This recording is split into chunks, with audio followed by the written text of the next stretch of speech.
Hello, everyone, and welcome again to Leaders Uncut.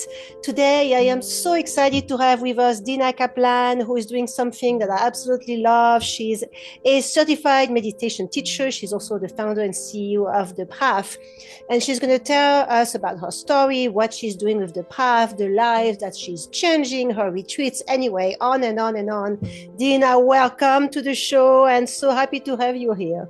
Thank you, Catherine. I'm honored and delighted to be here with you and also with everyone listening or watching wherever in the world you are. That is correct. So I can't wait for you to share your story, where speak a little bit about your background. When did you start the path? Why you started the path? All these questions come to my mind, obviously.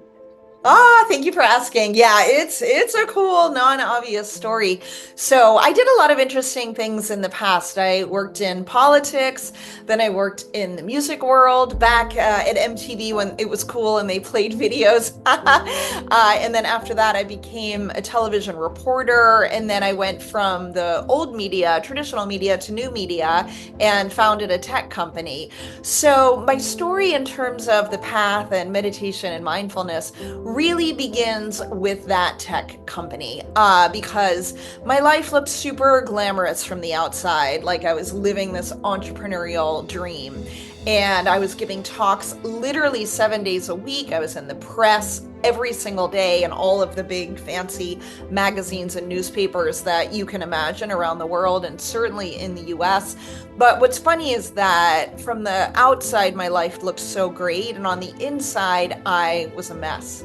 Mm. I was going through something that I didn't have the confidence to share with anyone, and even really to be honest with myself, which is that I figured out my job. I was helping to run a tech company that I had co-founded, but I couldn't figure out how to be myself in that role. So maybe you relate to this. Probably many of your viewers and audience members can relate to this. I was trying to take my personality, having been born a woman and living in this very male-dominated environment. I was basically trying to fit my personality in to try to work with this company, and it wasn't really working. The irony is that, I mean, it was my company that I'd co-founded, but I had 4 male co-founders, and the industry was very male-dominated at the time, way more than it is even now. My company became that way, and let's say we wanted to close a deal and it didn't close in the timing that I wanted, I would want to cry, but my co-founders didn't know how to handle that. What? There's no crying at startups, they would say. So I just learned to suppress my tears and, in the end, every natural emotion that I had. And what happened is that my body revolted and I started having panic attacks, and they were constant. And it was so, thank you, it was so extreme that I couldn't even walk across the street in New York ever because I wasn't sure I'd make it to the other side. I couldn't take the subway because one time I did, and I ended up holding the wall, hoping that I wouldn't just pass out, in the middle of one of those subway walkways underground in New York City where we based the company, and that someone might even recognize me. So I was living with this terror of passing out in the middle of a New York City street. And so I just solved this by trying to take cabs everywhere on a startup salary. I didn't have a ton of money. You're trying to figure out a way to get Yeah. someone to walk with me. So in the end, I basically had this moment that changed my life. Across the street from my office, I didn't even think I can make it a 12 or 13-second walk across the street to get to work that morning. And this voice came through me that said, "You've got to get out of here. You need to lead the opposite life in the opposite part of the world, and you've got to act right away." So Oh, I did my wow. encounter. I know. Wow, And I mean, all, let's stop here because I yeah, think there's so much in what you just said, and a lot of people need to hear this because sometimes we know intuitively that something is wrong, yet yeah, we push it away because we want to be superwoman. We don't want to appear weak. We don't want to be defeatist because we are afraid. What are people going to think if I quit now, right? But the body is stronger than the mind in those cases, right? I mean, your body really rang the bell, said, Dina, you need to stop. This is not going nowhere. You're going to end up hurting yourself. That's an incredible story that at least, I mean, you were able to recognize the alarm, the urgency in initiating a change in your life, right? yeah. I mean, it was this moment where I just couldn't ignore essentially what was the voice of intuition, but really that voice probably saved my life. Wow. Because after that moment, there was no pro and con list. There was no rationalization of Yeah. this Yeah. wisdom that had just dropped through me. It was, okay, here's what I'm going to do. And I truly think that saved my life. I believe you. I really do believe you. And I think you got an intuition, I really believe in connections with the above. Yeah. Sometimes they come in when you most need it. Yeah. And when you're open enough, you hear it and you listen and you are somehow forced to make a change. 100%. 100%. So I ended up acting responsibly. I did a transition with the board. We were amidst a fundraise. I didn't want to mess with that. So a whole messy story around that. But eventually, when I was able to actually leave the company, I booked a flight to Asia Wow. and flew 6 days later. And the night before that trip, I got my closest friends together and they all took a vote. Half of them said I wouldn't get on a plane, and the other half said I'd be back within a week founding another company. I didn't have anything else in my life, but I proved them all wrong because I ended up traveling for 2.5 years. But the interesting part of the story is I started off just checking off countries, like I would check off meetings or commitments on my calendar as a startup founder. So I am hopscopping across. Let's see, I started in Singapore, went to Indonesia, Sri Lanka, Cambodia, Thailand, on and on and on. I went to Bhutan and Myanmar, but I'm just kind of on that same frantic pace as when I was running the Yeah. company. Yeah. The story really happens when I landed in India one day, and this good-looking guy from Northern Europe is walking off the plane behind me and says, "Hey, what are your plans for India?" And I said, "I don't know. I'm a little scared to be here by myself." And he said, "Do you want to come on a retreat with me?" So I'm picturing some fancy, Four Seasons in Bali. I say yes.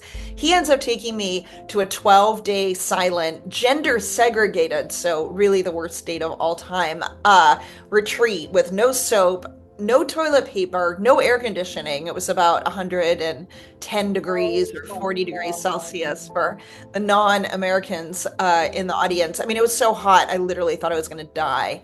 Wow. But that retreat completely changed my life. Really? And how long did you stay there? You said 2 weeks? I mean, you couldn't leave. Like, I would have left if I could. It was a 12-day silent Yeah. retreat. There was no way out. Was silent. You couldn't speak at all? No, Oh, no. And there were no Ubers, no tuk-tuks, no buses, no nothing. We were absolutely in the middle of nowhere. So there was no way to get out. I I mean, actually really thought I was going to die from the heat. so tell us about what happened there. How did you approach that? Because it must have been a real shock. You didn't expect this. So how do you embrace something like that that's so different? Yeah, I mean, so a huge thing right now that I talk to people about and teach is about accepting what is and moving on with your right action. So I didn't know that yet, but that's basically what I did. Okay, here's what is. I am in honestly what could kind of be described, not quite a hellhole like in terms of war zones that people are in, but for something I had chosen to do while on a trip, decompressing from a tech company, I'm not sure I would have exactly chosen this particular environment. I mean, I also had no soap and no toilet paper on me. So, I mean, it was very unsanitary to say the least. And then literally so hot. I mean, it was almost beyond what a human could live in. It was intense. But here I was. So what was I going to do? I was going to friggin' learn meditation. I mean, Yeah. we had an extraordinary teacher teaching us. And what ended up happening is that for the first 3 days of that, you're doing what's called anapana. So you're focusing on the breath at the nostrils, and then you're even focusing on the breath on this spot below the nose and above the lips.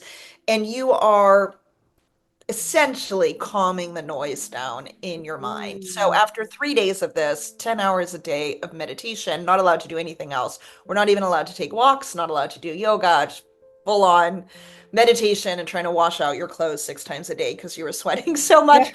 That was pretty much all we had time for. And a little bit of sleeping and a little bit of eating. Beginning on day 4, my mind was like glass. I had no Mm. thoughts. Like I could stare at a tree happily for 12 hours. You don't realize that it's actually only our thoughts that make us Yes. miserable. I mean, unless Yes. we're, No, but it is so true. We create, yeah, our thoughts and we think it's natural and it's normal, but yeah, they're so tainted, right? yeah. So, I mean, actually, given that we're not in Ukraine right now, we're not in a war in Yemen right now, like if you're not in a situation like that, usually your actual life is pretty good or would look good from the outside. It's only our thoughts that make us miserable. So, if you have no thoughts, I had no thoughts. My mind was absolutely clear as glass. Yeah, could just stare at a tree or at, I don't know, a pen very happily for 8 hours. But Wow. what begins to happen on day 4 is you start doing Vipassana, scanning your body for Yeah. sensations. And you are essentially, as the teacher Gwenka would say, you're essentially doing open heart surgery on your personality. So I started to have small insights on how I could live in a happier way on day 4, bigger insights on day 5.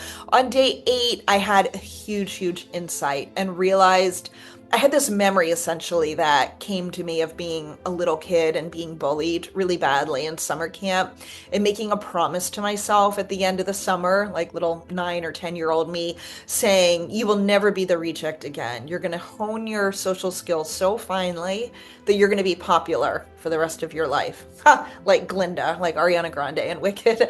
Yeah. So essentially, what I did was optimize my entire life, my entire personality to be popular. And then I was. But the problem is, it was at the expense of ever saying what was on my mind and Mm. ever being myself. And Yeah. that is what led to the panic attacks. So once I actually realized this with full mindfulness and awareness, it was like this shot of lightning came up through my body, exploded over my head, and the second voice came to me and it said, "You're going to come out of this retreat a better person," essentially with the confidence to practice being myself for the first time in my life. And Mhm. everyone should have the chance to do this, but it doesn't need to be this hard. So when you're ready to go back to the United States, you will start a company in meditation and mindfulness. You'll have huge impact on people with huge impact. You'll be part of the movement that brings meditation to the mainstream. You'll make it fun and do meditation in beautiful places, make it social, and like as opposed to this situation that I was in. Yeah. And you'll call the company The Path. And I had basically been given my mission in life. That's unbelievable. What's incredible too is that you met that good-looking man, right? I know. I mean, that was written. I believe in that. There's no coincidence. I mean, Yep. that would have changed everything for you, right? Had you not met him. Yep. Changed my life. Wow. So that's an incredible story. I think just that is going to inspire so many people, so many women right now that are in that stage where they're lost. I see that all the time. They don't like what they do anymore. They don't know who they are. They feel pressure. They are fearful. They have, they're overwhelmed with anxiety. So it just tells you, hey, you know what? Sometimes it is spending a week, 2 weeks, or having someone to teach you certain things about calming down your body, calming down your mind, to really uncover your true self, and that is so difficult. Yep. And ultimately it's a choice. I mean, I was so fortunate.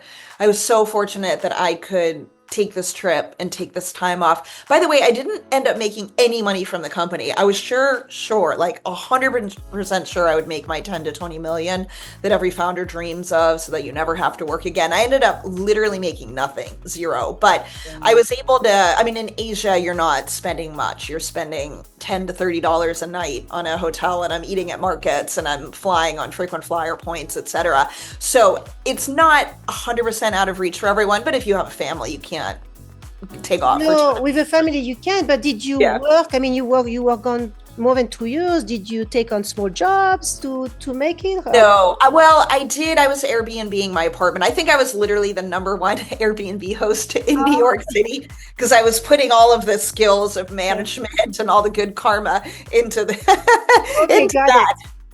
So I made enough off of that to pay for my, almost nothing daily life living in Asia. But so it's out of reach for people if you have a family or have commitments, etc. Monetarily, it's not as much as you might think. But so long story short, I was fortunate to have that space. But look, we can change our lives if we do even a few things every day to build more freedom and mindfulness into our minds and ultimately our lives. And it's funny, I've never thought about this before, but you've ask these questions brilliantly. So I'm realizing that ultimately our path to be happier, to be more free, comes with first looking at our habits and our patterns and even our beliefs and Mm. being open to shift those to live in a happier way. I love it, and this is great. I mean, you're giving some guidance here. That's very important. People hear, hey, you need to meditate, you need to do this, you need to do that, but they have no idea how to do it. And most people try. We try 1 day and 2 days, and then realize, hey, it doesn't work, right? So I give up. So that's fascinating. So thank you for sharing your story. So you come back to the US and you launch the path. So how did that happen? I mean, literally, I knew what I was going to do then. I ended up traveling for 2 more years. I needed to study meditation because I knew almost nothing about it. So I went and lived at all of these wacky ashrams and some not so wacky ashrams, a lot in India, a lot in Asia. I was just traveling to study with different teachers and experience different meditation techniques. When I felt like with authenticity, I could come back to the US and start the company, I knew I was ready to do that, but I didn't know what to do. I want to do something in mindfulness, but what? And it finally came to me. I was swimming actually in these beautiful pools in this little island off of Sicily called Panarea. And I'm looking up at the sky, watching the clouds float away. And I always would say that you can watch thoughts during a meditation and then let them float Mm, away like a cloud. So I'm watching the clouds actually float away like thoughts. And the intuition finally came to me that I could follow my friends who had founded Daybreaker, which is this early morning dance party that started in New York and then went all around the world, and do something like that for meditation. Basically, make meditation fun, which was exactly that vision that yeah. dropped down to me. So once I realized that, I literally that day booked a flight for the next day and left my beautiful island off of Sicily and came back to the kind of grind and hustle of New York City and started the company a month later. So we started doing weekly meditations in New York, 8 a.m. on a Monday, not my finest time. So that was a little bit hardcore, but it ended up Yeah. becoming a thing. And because my background had been from the startup world, Yeah. it ended up being all these startup founders and investors. We had celebrities that came even that very first month, and it became a thing. And it sold out every single one. Literally within a minute or two or three, it very quickly just became a thing. Then I met a New York Times reporter at a dinner party, pitched her this story on how this was the best networking event in New York, even while silent. And she loved it. So all of a sudden, in our second month, she comes to do a story on the hottest networking event in New York is the Meditations by the Path. So now we're on the cover of the New York Times style section with this huge photo, and press from all around the world is covering us. We're in the Wall Street Journal, Teen Vogue, In Style magazine, London Sunday Times, literally all over the world. And it was wild. And it was wild for me, to be honest. I'd gone from super mega stressed Yeah. out to living on the beach in Thailand, and living in Bali, and just doing whatever I wanted all day. To all of a sudden, I'm running a startup. The press is calling nonstop. I Wow. need to hire people. I had a very difficult co-founder I was trying to navigate uh, this running this company with, and it was honestly, it was a lot. So Mm. since then, we've changed our model a lot. We went from the weekly meditations to monthly events to now we host these very curated retreats, very high-end retreats for people in business, finance, nonprofits, activists, authors. Mm. It's called Mela. We run non-curated retreats. Actually, did one in Panarea, beautifully enough, closing the loop Yeah. on that circle. So we just did a beautiful retreat in Sicily this summer. I did one in Costa Rica, two in New York, two in LA. I hosted, Wow. yeah, I That's hosted, amazing. So how many retreats do you have every year? And I then mean, do you have different master teachers at a time? How does this work? yeah, good question. So yeah, in the last 14 months, I hosted and led 16 retreats, which is Oh my God. a lot. You're like, oh, I'm noticing a pattern with Dina here. Oh That wow. was a lot. I don't think I recommend that for most teachers. Oh, by the way, we also have this beautiful meditation teacher training program that actually, Yeah. hopefully, you will join us for. That program is extraordinary. We just graduated a beautiful class of 29 amazing people who are certified teachers. just the Sunday before last, and we're launching another one at the end of January, which I'm really excited about. And then I do a lot with companies, by the way. I work with Amazon and Microsoft and Comcast and many, many companies, and then a lot with individuals who just want to bring more mindfulness into their life. In terms of the retreats, I led a lot of them. I led all but one of those retreats last year. Will Kabat-Zinn led our Mela curated retreat, who is incredible. John Kabat-Zinn's son, who's an extraordinary teacher. We've had Sharon Salzberg lead a lot, but I've increasingly started leading almost all of our sessions, and then I will often bring in graduates of our meditation teacher training program who are absolutely incredible. Yeah. So typically, how many people come to your retreats? And then do you have a wide range of ages? Oh, yeah, definitely a range of ages, which I love. And everybody looks different. And we people at the last one, we had a young woman from Africa. We had someone fly in from China. We have people of all ages, all backgrounds, all ethnicities. And by the end, everyone is best friends. In fact, even for this New Year's this year, many of the people from that Italy retreat are coming together to be together at New Year's. Like people literally meet their best friend or the family that they'll spend Thanksgiving with. There's just something about, even if someone looks super different from you, being on this mindfulness path with someone, you know that you're like-minded and you're seeking to become the best version of yourself. So our Mela retreat tends to be bigger. That will be, let's say, 35 to 75 people. Okay. The other retreats will be around 15, and incredible numbers. Like you really get to connect with people who will end up having a huge impact on your life. Yes, I can imagine. This is good because it's not too big of a group. Like you said, you can really get to know everyone, it becomes a family. And very often, I'm sure, I can imagine it happens a lot when people go to retreats like that. They go back home and maybe they change their life completely. Maybe they change jobs or they decide to leave their current relationship. That must happen a lot with you, right? Yeah. In fact, most of the people from the Panarea, that Italy retreat that we just did in July, signed up for a teacher training program. So they just got certified as teachers. And actually, the young woman in Africa has set aside part of her apartment in Africa, and she's now hosting mindfulness events and also DJing. That's great. That's so great. Yeah. Leading mindfulness sessions starting in early January, even with the American Embassy in Liberia, which is friggin' amazing. So yeah, it changes everyone's lives. And in the teacher training program too, I have a joke where I used to say at the beginning of the program, talk to me before you quit your day job, because what has happened in the past is that half the people that go into that program quit their job about halfway through the teacher training program.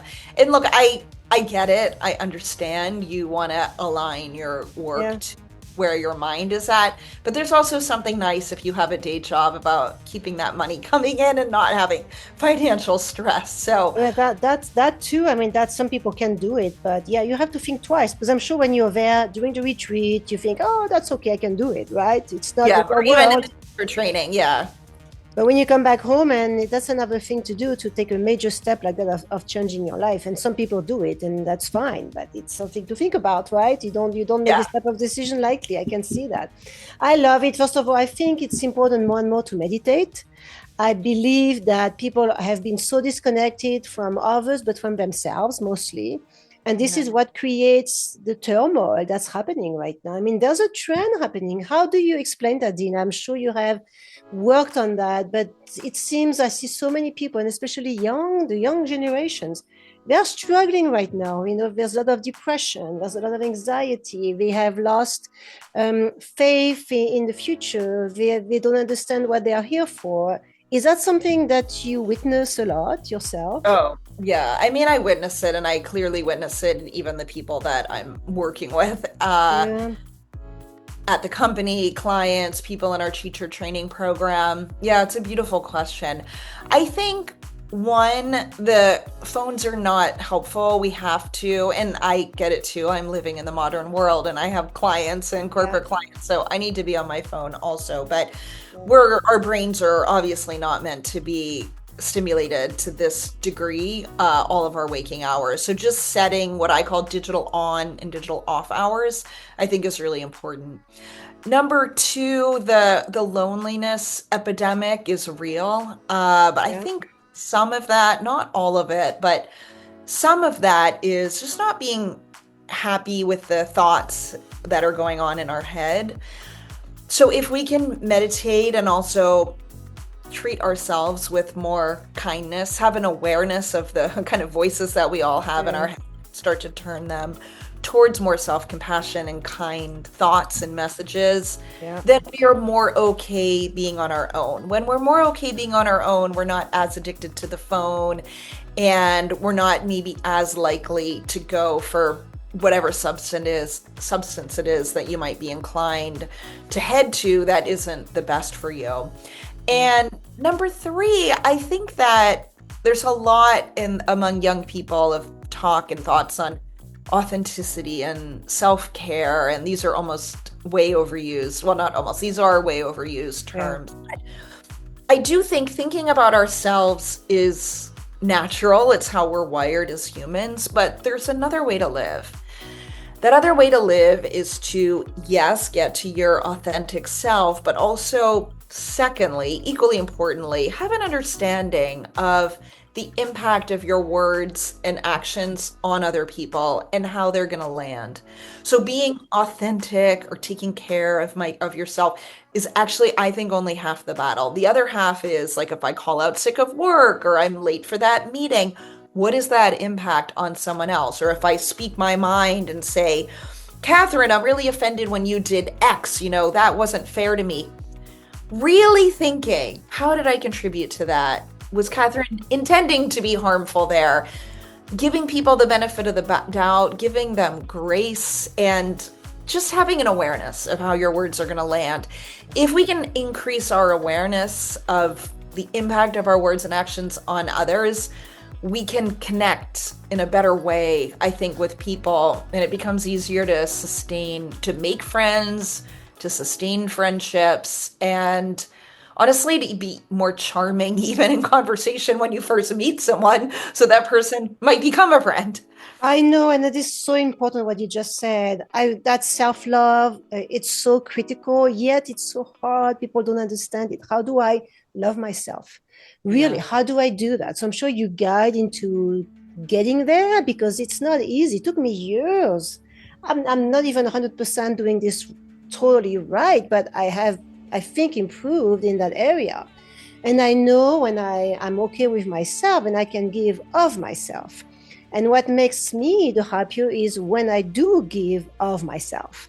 Because when I can see what my presence or my words, just like you mentioned, Dina, when my words reflect on someone's life in a positive fashion and transform certain areas of their existence, there's nothing more rewarding than that for me.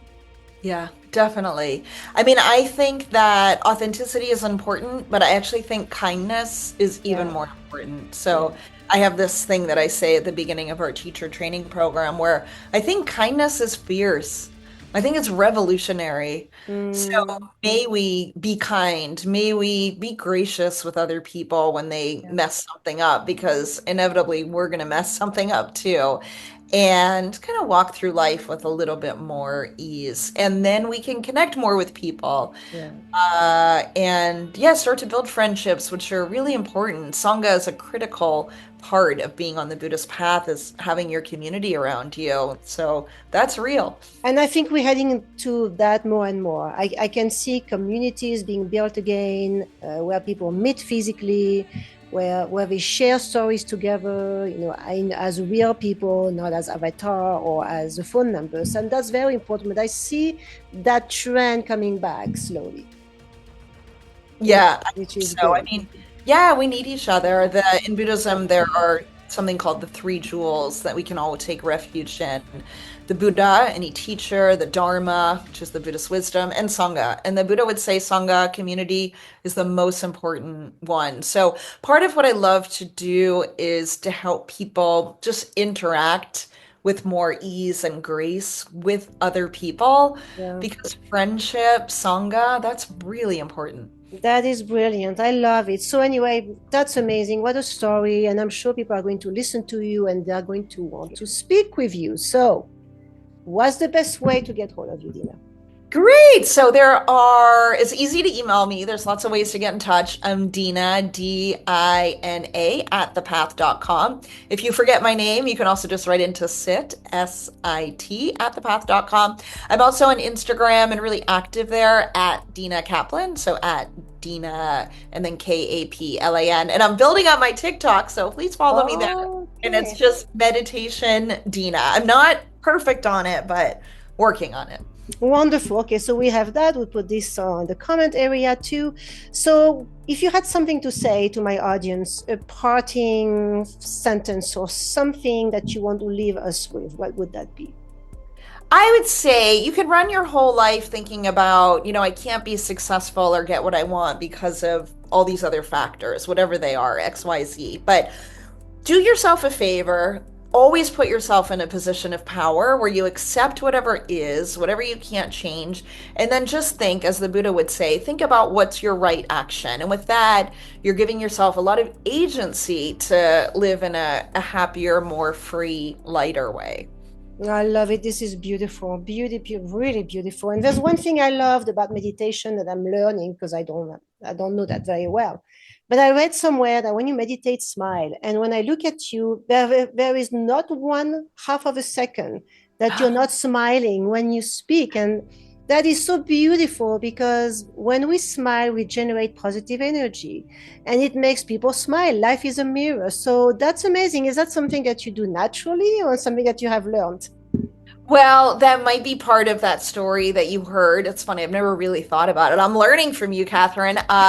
It might be part of that story of making that decision to train myself to be popular. So funny with that Wicked being such a big thing now. But I might have learned that then. I don't know. It's definitely subconscious now. I actually was tapped to play the Cheshire Cat in a play at Oxford once because I smiled so much, just like the Cheshire Cat. So it's definitely natural for me. That's funny. I tend to be, I mean, with a million faults like all of us, but I tend to be very good at making friends.